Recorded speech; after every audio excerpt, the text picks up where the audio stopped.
She's one of the world's most renowned performance coaches, advising hedge fund billionaires and elite athletes on how the mind really works under pressure. Denise Shull is known for applying neuroeconomics and modern psychoanalysis to the psychology of decision-making. Her work even inspired the character Wendy Rhodes in the series Billions. But what happens when the pressure isn't fictional? On October 10, 2025, crypto markets experienced one of the most violent liquidations in history. More than $19 billion was wiped out in a matter of hours. Over 1.6 million traders were liquidated. Assets like Atom and Eng briefly traded near zero. Exchange interfaces froze. Many traders were essentially trapped, unable to act. For some people, this wasn't just a financial loss. It was a psychological shock. Now, months later, some assets are recovering. Bitcoin has pushed back above 70,000. But for many investors, the emotional questions remain. Why didn't I sell? Should I get back in? Can I trust my decisions again? To help crypto citizens reassess, refocus, and better understand the psychology of investing, we're joined by Denise Shull. In October, plenty of people lost their entire savings. So from your work in neuroeconomics and psychoanalysis, what's actually happening inside the brain and the psyche when someone experiences that type of financial shock, Denise? I think maybe we should take a step back and talk about how risk psychology and the perception of risk actually works in the brain, if you will, or Yep. you don't want. Of course. Like we all think that, you analyze something with your intellect and your experience, and then you make a decision, and then you do the risk optimized thing, whatever, like according to what the probability seem. That's what we think happens. That's not what happens. It's not what happens. We're not nearly as smart as we think, is what you're saying. Well, it's not that we're not smart. It's just that the system works differently. So, what neuroscience, neuroeconomics basically knows about the brain is, first of all, everything's a prediction.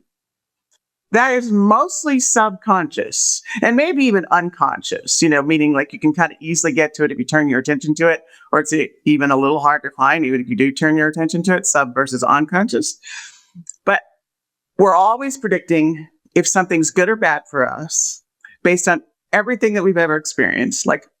And that information is delivered in a feeling, not through our head. Now, we'll have all this intellectual analysis that is really in response to that prediction. So what it means is people need to think about their own thinking in a completely different way, and even think about their response to events in a different way. And in short, it's being able to answer, what am I feeling and why? Okay, that's a relatively easy question, right? But what makes the difference is if the answer is the truth. So what I hear you saying is people walk up to a situation like this big crash that we experienced in October in crypto and say, well, I know what happened to me in the past, so I can guess what's going to happen to me in the future. But past performance is not necessarily an indication of future performance. Something like that? Well, we definitely do that. But I don't even want to go here. To make it more complicated, it's actually those predictions are personal. They're is this good or bad for me? Okay, so you've got a large crypto position. You're long, presumably. The prices are falling. Obviously, it seems bad for you, right? But, these things happen in layers, by the way. There's this superficial layer and, then deeper and deeper personal layers. But, you're long, the price is falling, it seems bad for you. But, at first glance, you're sort of well, this is an opportunity. I remember someone tweeting, as soon as Bitcoin hit 98,000, oh, I'm so glad to be able to buy this under 100. Now, I had a bad feeling about it. By the way, I'm a buy and hold crypto person, and I buy, buy on the dip kind of thing. But the speed and the rhythm of the price action did not make sense to me. So I've only bought an itsy bitsy amount since October. We can, get back into that. But that's my trading experience in making a prediction.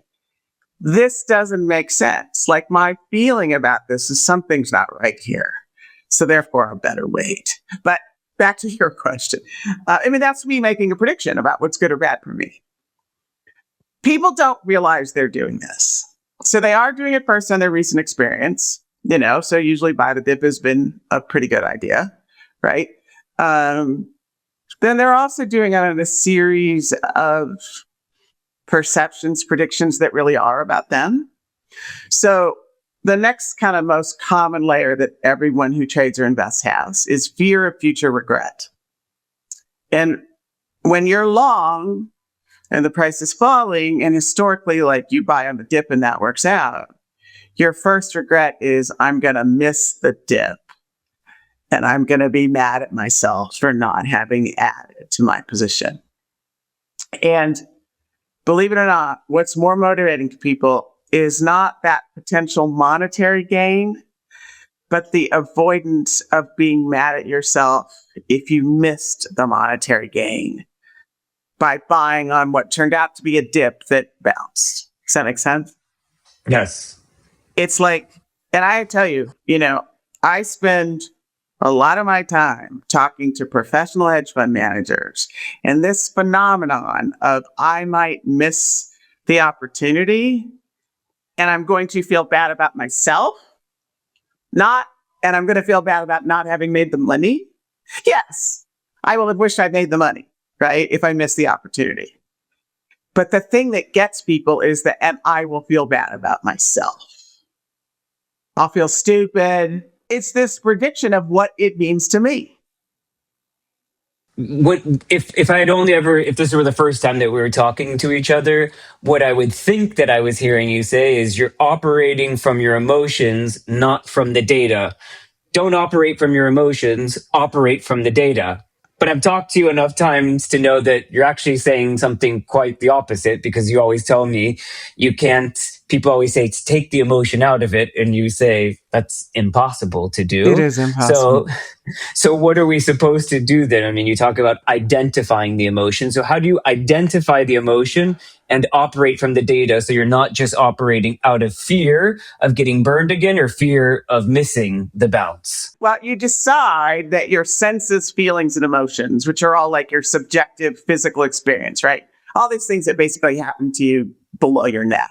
Like an analytics go on up here, but all this other stuff goes on, below, somewhere in your body. Your unconscious is using all that. Like all that is data in the psyche. Antonio Damasio, who wrote a book called Descartes' Error. Descartes was the French philosopher who said, I think, therefore I am. Of course. I think it was the late 90s. I can be a little bit off on the years.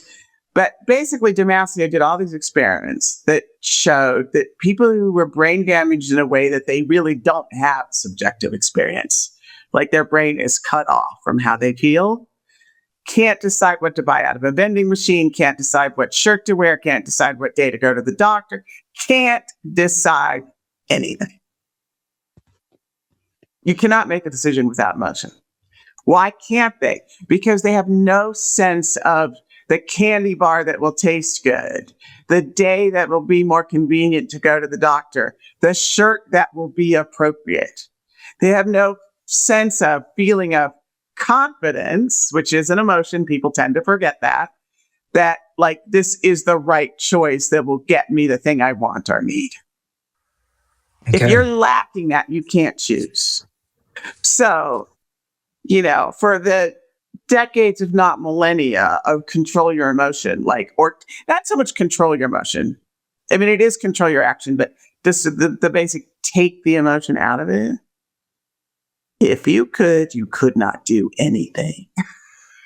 Like you can't decide the darn thing out of the vending machine. Potato chips and Reese's cup. Can't make the decision.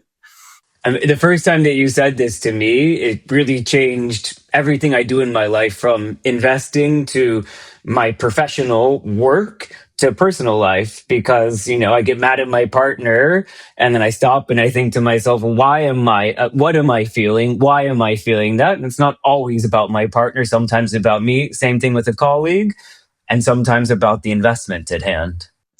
The thing about partners, by the way, I just have to say this because it does really help. Like everybody gets mad at their partner, right?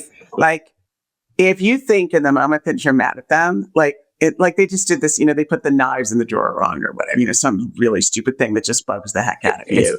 It's always the dumbest thing that you're the most upset about. But if you ask yourself in that moment, it's like you don't really care that, today on Friday they put the knives in backwards or whatever. What you care is that every day of your life, for the rest of your life, they're going to put the knives in the wrong place. And every day for the rest of your life, it's going to annoy the crap out of you. And that's what you're reacting to. And I've taught this to quite a few clients. Like if you stop and say, okay, what am I really thinking, feeling here? You'll see that you are predicting this future state of yourself, that you're going to have to be annoyed with this every day forever. And that's why you're so mad over the stupid thing, the prospect of the constant.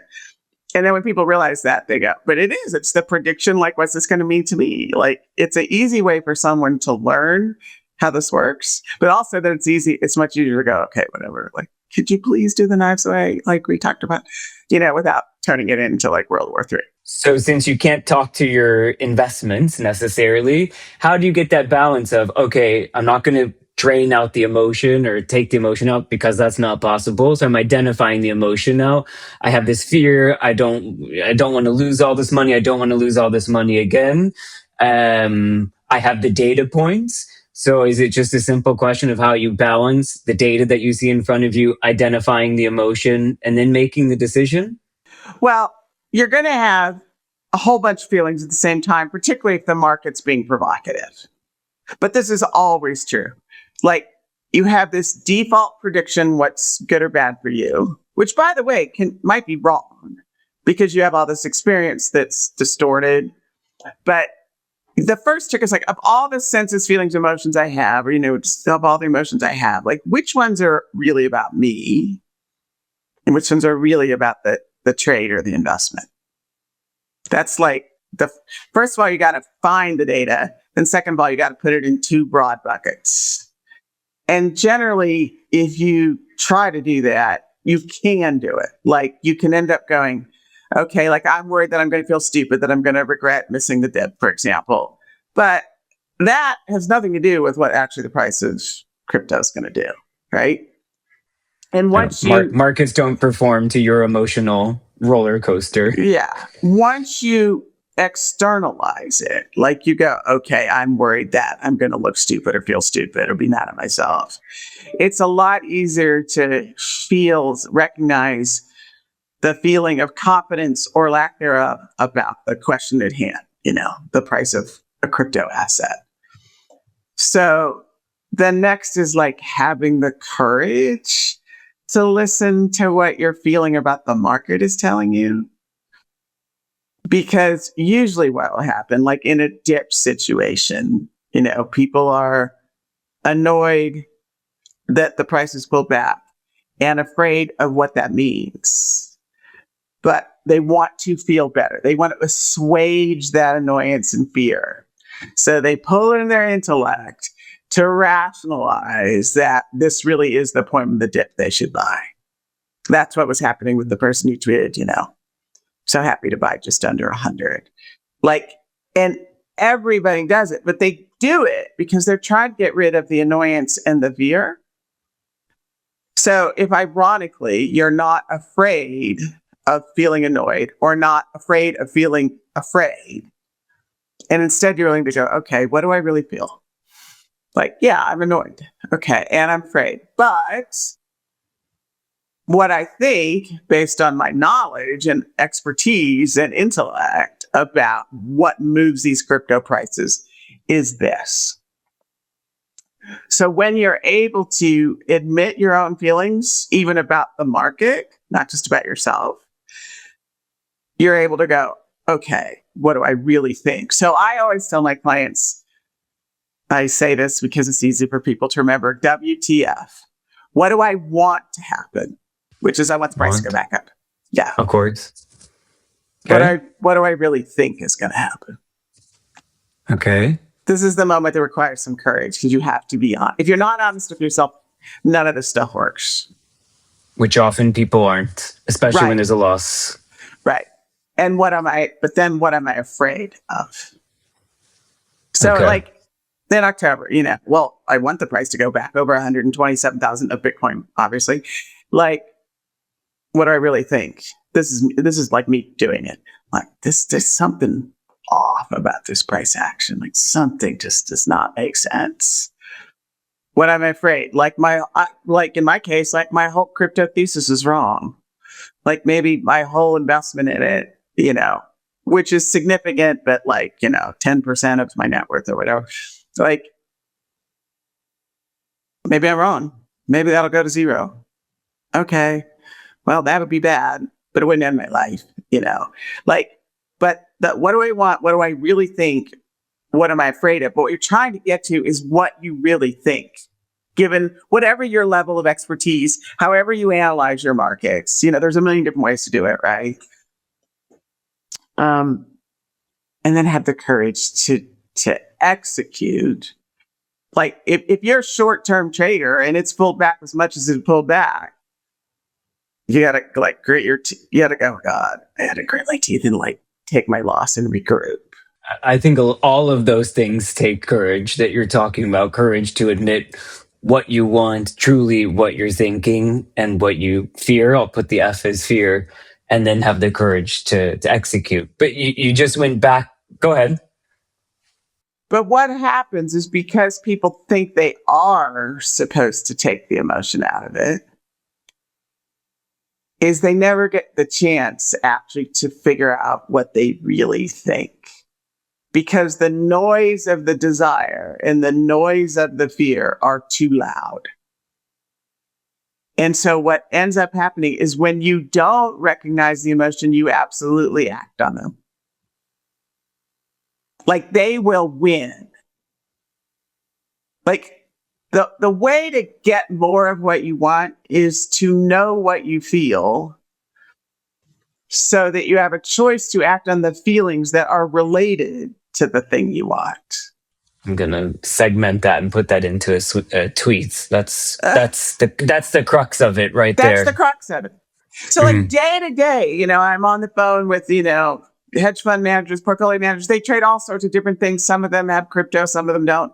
But I am literally, this is what I do all day: is try to work with people to help them be able to figure out what they honestly really think about their market as a result of sorting and organizing how they feel.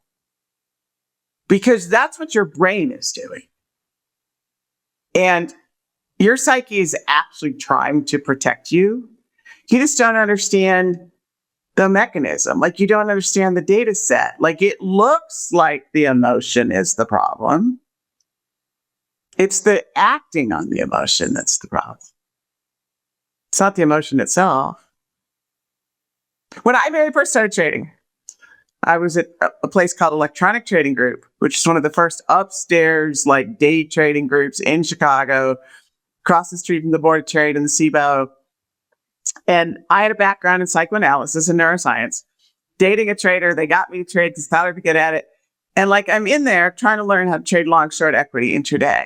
And I'm reading the psychology because I had a master's degree in neuroscience. And all this psychology is saying, take the emotion out of it, take the emotion out of it. And there's 18 guys in me. There's a guy over here named Steve who constantly jumped up and down, pounding his desk, swearing, screaming at the screens. And he made far more money than everyone else in the office. So I'm reading the take the emotion out of it. And I'm looking at Steve making $300,000 a month at the time, going, and all the guys that were sitting there like this, losing money. It's this does not add up. There's something wrong with this control the emotion. Have a plan, trade the plan, have a plan, trade the plan, take all your trades. Well, I'm none of this adds up. But so Steve was just leaning into his emotions? Yeah, he was feeling them, he was expressing them. But, that didn't mean what he did when he pushed the button. He was external, he was venting, basically. He was constantly venting. So you can extrapolate that his constant venting allowed him to do more of what he actually thought. He was quite an expert. He traded merger arb, buyout situations and the spreads, and he could trade the options. He'd been there'd been an article about him in Forbes, in the 80s. He's a crazy guy. And there were days he lost a lot of money. But there was something wrong with the control of the emotion when the most the obviously emotional guy is making the most money. But it was just, he didn't know to do these steps, and I didn't know to think that these were the steps. But effectively, he was external. He was venting, and then he was making better choices as opposed to, that emotion is in there. Like, it's like neuroelectrochemistry, coursing through your vein. It's going to go somewhere. So what people usually do is they think if they take an action, buy or sell, it will make them feel better. And it does, generally, sometimes only for a moment. And in the short term. Right. And then they'll be like, why did I do that? Well, you did it basically because you don't have the courage to feel all these uncomfortable feelings. Now, granted, you've been told you're not supposed to. So, but like the ability to feel badly, whether it's fear, frustration, annoyance, whatever, is like a superpower. Like there's a military thing, like get comfortable being uncomfortable. So true. And let me tell you the reason it's really, really, really true. Like, particularly in trading, winners generally feel worse than losers. Like for a professional trader, and I can tell you this again from Dave, like they expect to be wrong, expect to be wrong some percentage of the time. It's part of the game. What really upset people is when they're right and they don't make as much money as they could have. I can't tell you how many conversations I've had this week to that effect. I have lots and lots of oil, energy, natural gas traders, which is just an artifact of, my client's focus goes in cycles. So I guess for the last couple of years, I had a lot of them. So obviously this week, having bombed Iran, etc., there's been a lot of activity.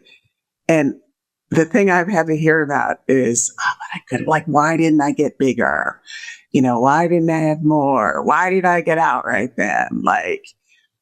So my point is, in trading investing, you're pretty much always going to feel bad. You're either wrong and losing money, or you're right and you're mad you don't have more.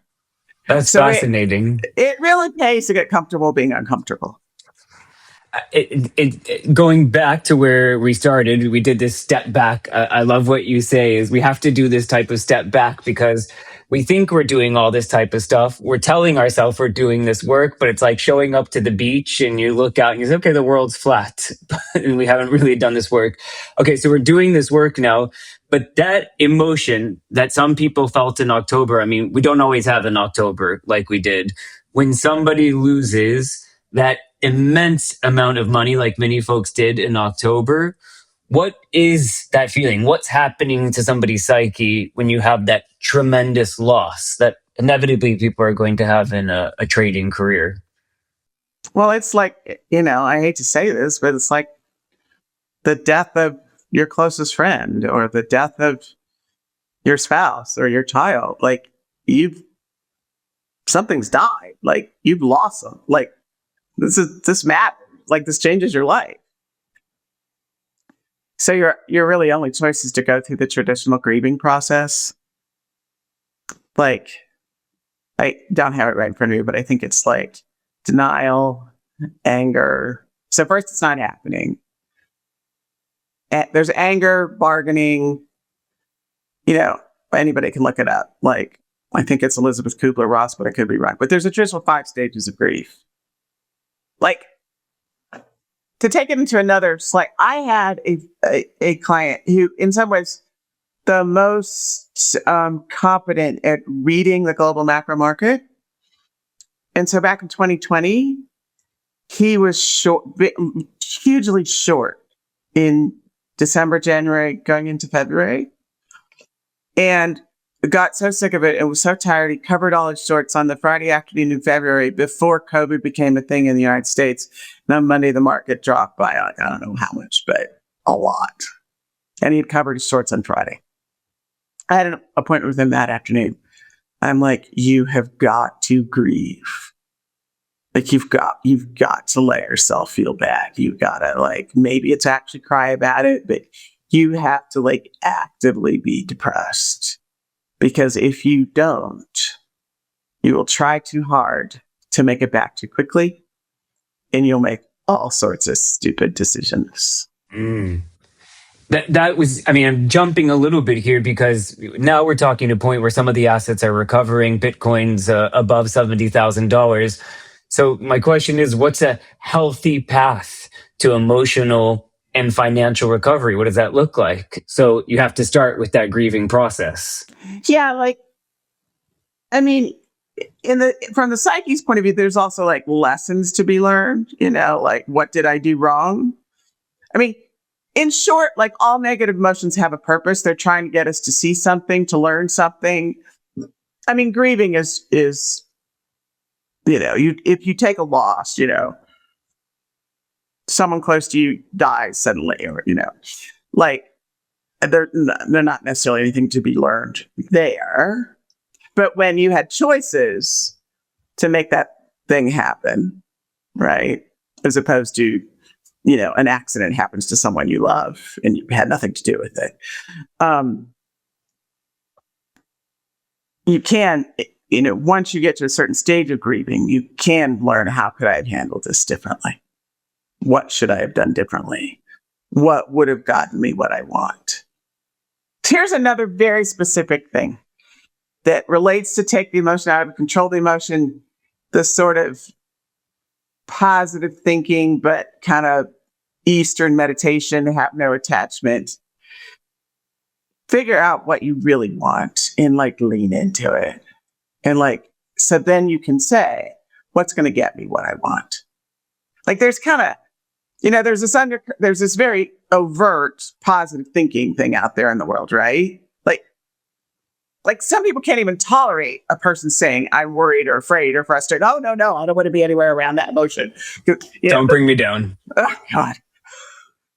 Nothing makes me crazier because it's so damaging. But conversely, like, what do I really want? What do I, Denise, or I, Samuel, or I, Todd, or I, Sarah, want?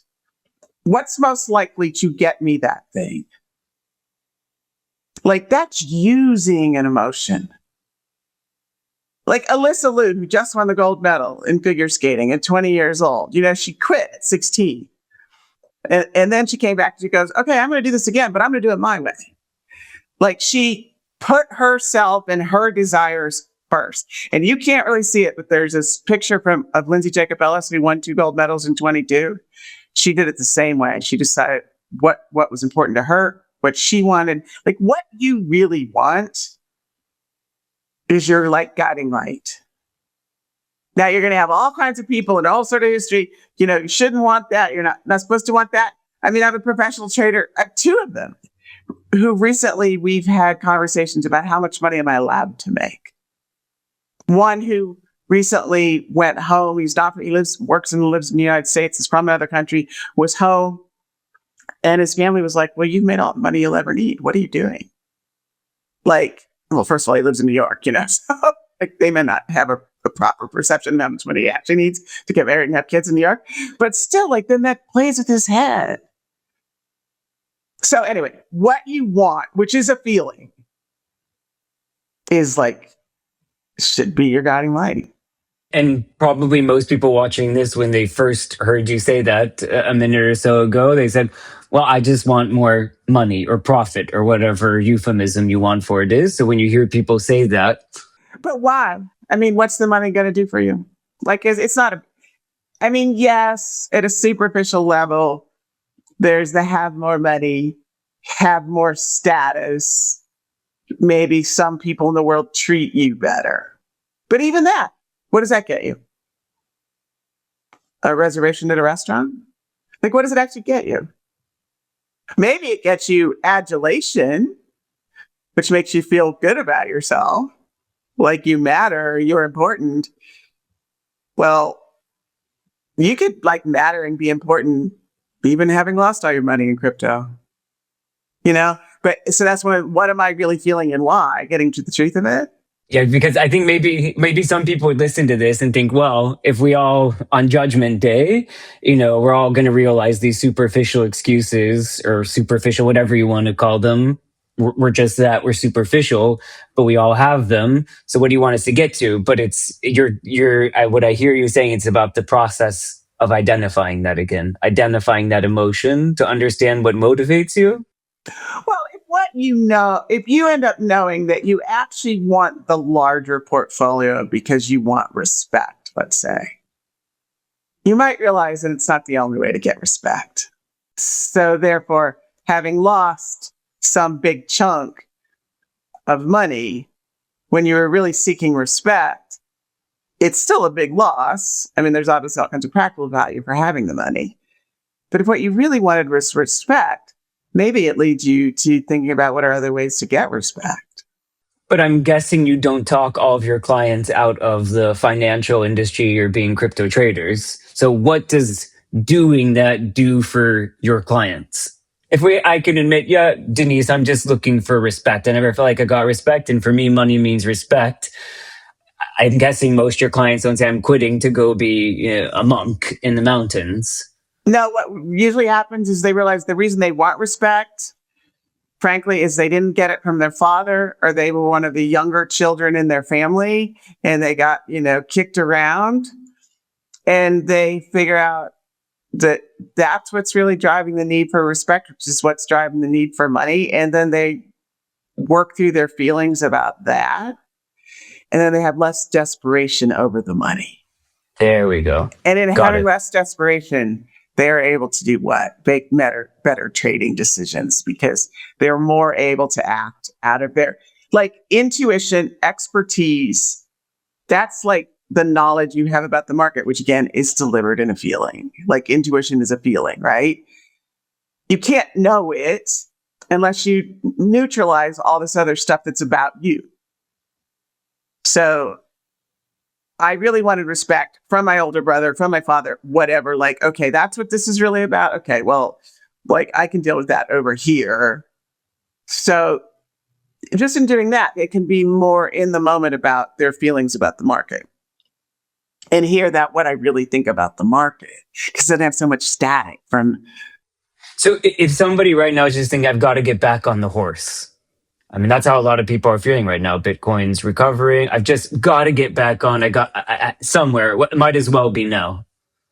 I would go find those 5 stages of grieving, figure out exactly where you are.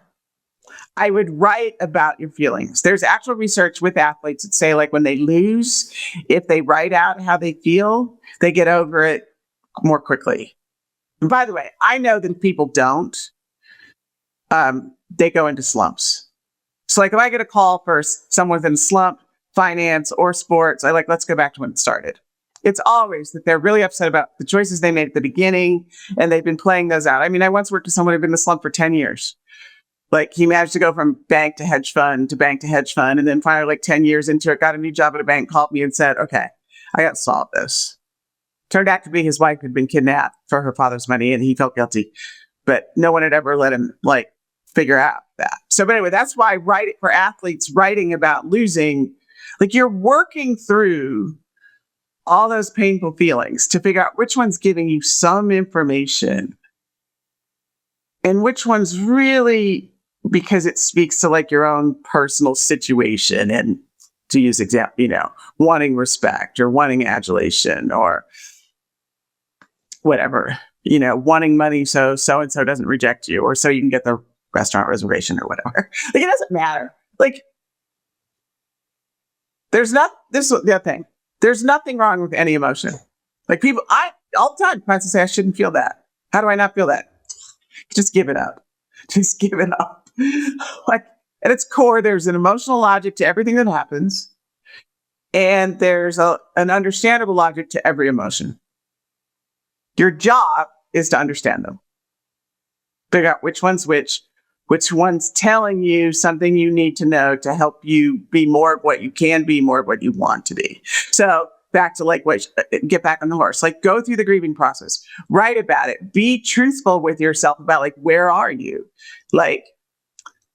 Before I ever started trading, same group of guys who ended up going upstairs with back. Then they had all been on the floor. One of them had lost everything in the 87 crash, and he'd been a legendary trader. we lived in Chicago. We're in Lake Geneva, Wisconsin. The guy I was dating had the first guy's boat. The first guy's name was Richard. So we're on Richard's boat, and my boyfriend, so weird to use that word. Anyway, he's like, yeah, I bought this boat from Richard to help him after he lost everything. And I'm thinking, the guy lost this is a floor trader. He lost like $5 million, like everything he was worth. How does buying a boat help him? I was just very confused. He's like, well, so you could start to put money trading together. I was like, what? He's like, yeah, I paid $10,000 for his boat. Like, he was putting together a little stash to start to trade together. And I was like, oh.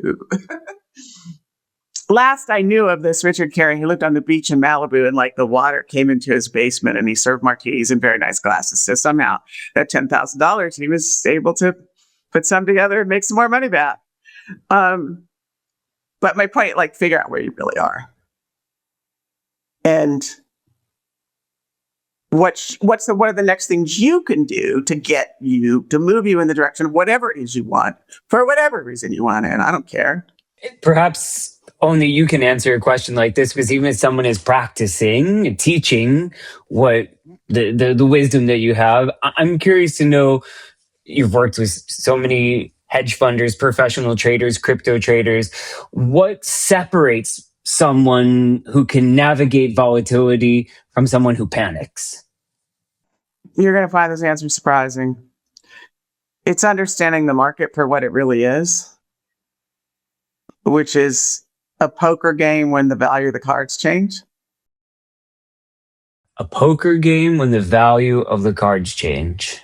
So, you win at poker at the end of the day, like, partially by betting on what you think other people are doing. That's called theory of mind. I have a theory of your mind. There's actual brain research that shows that the best traders have theory of mind. The other day, I heard Stanley Druckenmiller, like legendary investor. He was talking about, like, he does all his work and then he thinks, like, how do other people think about this? So there's the first is just understanding what the game is.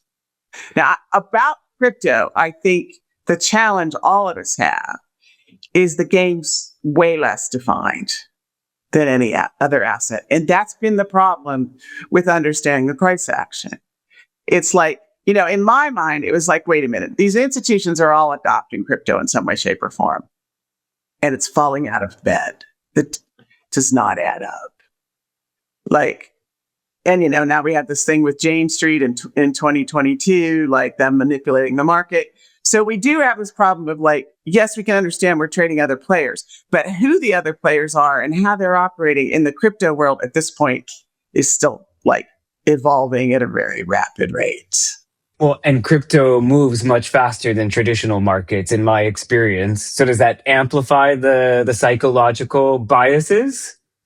Yes and no. I mean, I always say it's like a style of music, and like different assets have different styles of music.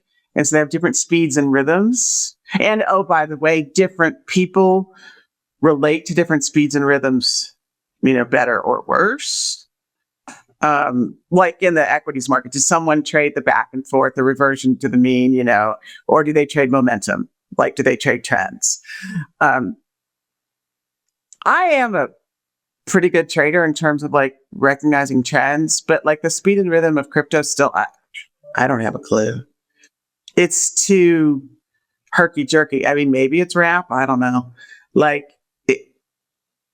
But you need for the market to make sense to you, and you need the way that you interact with it to make sense to you. So like I learned momentum at Schoenfeld sitting next to Dimitri Baliazny. My husband's an economist by training. He worked at the Dallas Fed. I introduced him to options. Like he does all this, whatever, like, I don't even know what you call them, but like, basically you're not going to lose money whether it goes up or down. And like, sometimes I have to say, just buy the damn puts because I want to be directional. But like, that's how it makes sense to him to always be hedged in some sort of time and long and short structures. I have so many clients who do that. But, and by the way, I once had a professional client who said, whenever I want to put it into an option structure, I should just get out because it's just like an excuse. Which is the same thing. Like when it's not working, we have a tendency to pull our intellect in, convince ourselves it's working. If we realize we're just trying to get over the the negative emotions of the fact that it's not working, we don't have to like morph the trade into something else that ends up not working and end up being more annoying. You know, on one level, I want to say everybody panics in some way, shape, or form. But on another level, I want to say, you know, the more experience you have. So like I have this young trader, 28, at a big hedge fund. And last fall, he had a perception of the market and he turned out to be right, but he lost money. And he calls me one day and he's like, I'm so annoyed. He's like, my boss was wrong. Like what he thought was going to happen, he was wrong. And he made money. And what I thought was going to happen is I was right and I lost money. What was the difference? I mean, the difference was 25 years of trading, you know? But if you think about it, a developmental process is to teach yourself how to have confidence. So like whether you're playing an instrument or whatever, but like playing an instrument or doing a sport, you know, you first learn, you know, the very basics and then you stumble with those and then you kind of acquire those and then you learn the next level, you know, and now you're a novice, you know, or now you're an amateur, not a novice. Like people go through these processes to basically gain the thought and the feeling that they know how to do something. People tend to forget to do that in trading. I mean, you know, one thing that makes a difference, but it doesn't solve the problem forever, is if you got hired by Goldman Sachs.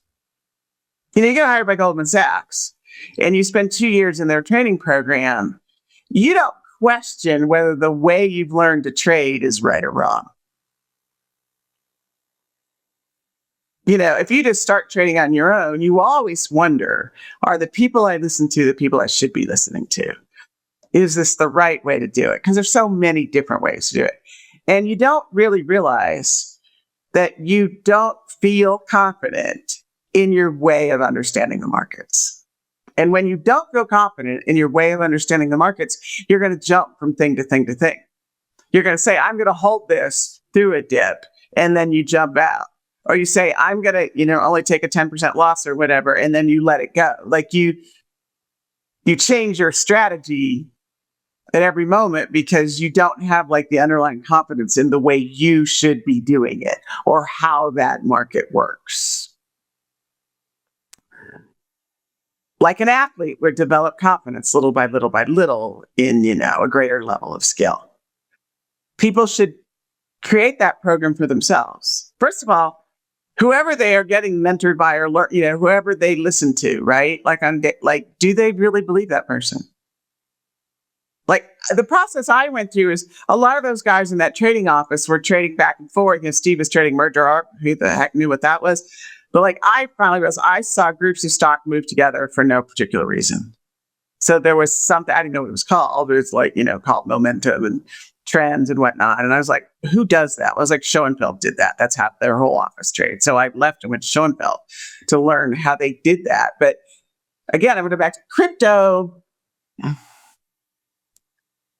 I don't know if we know what music it is yet, right? There are new players all the time. You know, there's new products being developed. How do the new products affect the price of the underlying asset? I mean, maybe somebody knows all this, like maybe Michael Saylor or somebody knows all this. But you need to understand what your poker game is, you know? Like, and have some, I mean, basically, you know, I have 2 clients, both trade in natural gas. One is 40 and has his own fund. One is 55 and has his own fund. They have billions of dollars. You know, they were formerly at places like Citadel at 0.72 or whatever. Went out on their own. Well, not 0.72 because they didn't have oil. But this week, one of them said to me, this is such a big opportunity. This happens so rarely. I need to take advantage of it. Like, where can I get bigger? Because if I don't, I'm going to miss this huge opportunity of all this volatility. The other one, who's actually older, so you could argue more successful for longer, said, stay out of the way. Too volatile, too hard to understand. These are two people who have both made millions and millions and millions of dollars trading in the energy markets. And one of them is like, how do I get bigger and take more advantage? The other is like, just stay out of the way. My point being, there's all kinds of different styles and like tolerance for risk. But panic, when you panic, it's like your unconscious is saying, oh my God, this is existential. Really, it was okay. Why? What's really going on in there that makes me think that? Now, you just lost your entire savings. I suppose if you're 26 and that was whatever, or 56 and that was whatever, there are going to be two different realities to that. But again, it's what am I feeling in mind? Like, okay, is this panic? Why? Like with my clients, I build a 1 to 7 spectrum where 1 is supposed to be panicked or terrified or like the worst possible feeling so that they can put a word to it. And it makes it easier to say, what's really driving this? And it's going to be some prediction of what happens to you. And it's going to be some prediction that what happens to you is, probably existential. But like, if you just get that on the table, you can go, okay, well, that's, actually my wife works. I have this other savings, I have this business over on the side, like, because I want people to be able to say, I'm panicked, and then figure out whether panicked is like, it's worth being panicked. So you have a 1 through 10 where each numerical value has a word next 1 to through it. 7. So 1 through 7. I'll tell my clients, write down every emotion that you can think of in the, doing the job of trading. And then like, we'll get some list and then we'll go, what are all the ones that have to do with fear or confidence? That's a spectrum, right? Like, I'm afraid to, I'm confident. I don't know. I like that. I like that, especially for men, not to get into gender stereotypes, but I often find that men, we have a harder time expressing our emotions, identifying the emotions than women. So if you have that kind of scale right in front of you, to the menu in front of you to choose, makes it a lot easier. I'll say this to all the men. I have a client who I happen to think is the best long-short equity portfolio manager I'd ever seen. And it so happens that his boss at his big hedge fund recently told him the same thing. So it's not just me being biased about my client. He has an emotion wheel pillow in his office. An emotion wheel pillow. Yeah. So you can go like Amazon and see this, where it has a circle. It's called an affectum circumflex is the academic word for it. But basically it has all the emotions you could possibly feel in a circle on pillow in like categories. And it's right there in his office in his big fancy hedge fund on Madison Avenue. Because there's all kinds of research, like all kinds, if we were doing like a workshop, I'd show you a dozen slides that the skill of emotion differentiation and granularity. Differentiation is like, is this fear or frustration? Granularity is like, is it panic or, worry? The more you have it, the more money you make. There's also, This is the pillow. If it's not that pillow, it's a very similar pillow. A few months ago, I was in their office, and he's got a team like 8 people, and we were having lunch, and he walked into the conference room having lunch and threw the pillow into the room. I was like, okay, guys, we're here to talk about this. And he'll have his moments where he's depressed, discouraged, like feels like he can't do this job, and then he turns around and looks at the pillow. Well, no, he turns around, he tries to put it into words. I mean, being able to put your feelings into words, just that is helpful, because when you do just that, the chances that you put the feelings into your fingers buying and selling things go down. Like the emotion doesn't, it's control your actions, not control your emotions. The, analogy to the beach is it looks like the emotion makes you press the button. It doesn't. The intellectual choice to press the button makes you press the button. But you make this intellectual choice to try to assuage this feeling that's uncomfortable. As opposed to going, what is this feeling? What's it telling me? Is it really just about me and what's going to happen to me? Or is there's, well, it's always going to be about you, but there's always usually something in there about the market, and you're trying to find the thing the nugget about the market. That intuition that tells you, you know what? I need to cut my losses and wait. or this really is a buying opportunity. If you have experience, your body will tell you the answer to that. The right answer. That's, yeah. I mean, age and wisdom. But that's what it really is. Like age and wisdom amounts to pattern recognition. And the courage to act on it.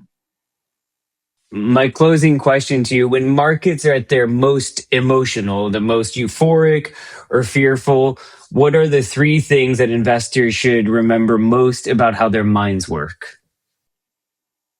You're always going to predict this is something negative for you, but it very well might not be. Very well may be an opportunity. And once you are aware of the prediction about yourself, what's this volatility telling you the opportunity to either engage or wait is? So, what's my prediction about myself? What do I really think? Do I have the courage to act on what I really think? Whether that's take a loss or engage in volatility, in broad strokes. It's in there. This is the thing. The actual answer, like the human brain is good at understanding markets, believe it or not, because it is a social construction. It is other people buying and selling. It is other people playing poker. We have an innate ability to actually recognize the patterns in that. Crypto's hard because you have new players and things are still changing. But still, if someone pays attention to it every day, all day, they would have it. They would have some of that. There's research that shows inexperienced market people, a certain subset of the population that can be really good at predicting. And what they showed in their brains is they're predicting other people.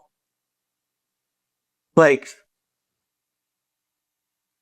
you can be, logical, analytical about it and go, who are the players? And how do those players tend to act? I mean, I've had people in the global macro space who do that to make themselves a chart.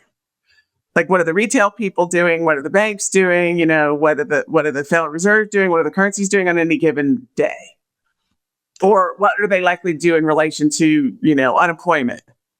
Yeah, I worked with somebody like this. Like, this is what the bond traders are thinking today. This is constantly saw the world in the investing world in those groups. I have multiple clients who do, whether it's fundamental work, like whatever they do, they have teams, they do enormous amounts of analysis. The last two things they do is look at a chart because it's a reflection of other people and then really say okay, what are the other people doing? So the question I have not been able to answer about crypto for the last, since is who the heck is selling? But again, there's all these different players, so I've more or less stayed out of buying the dip because I couldn't answer who was selling and why.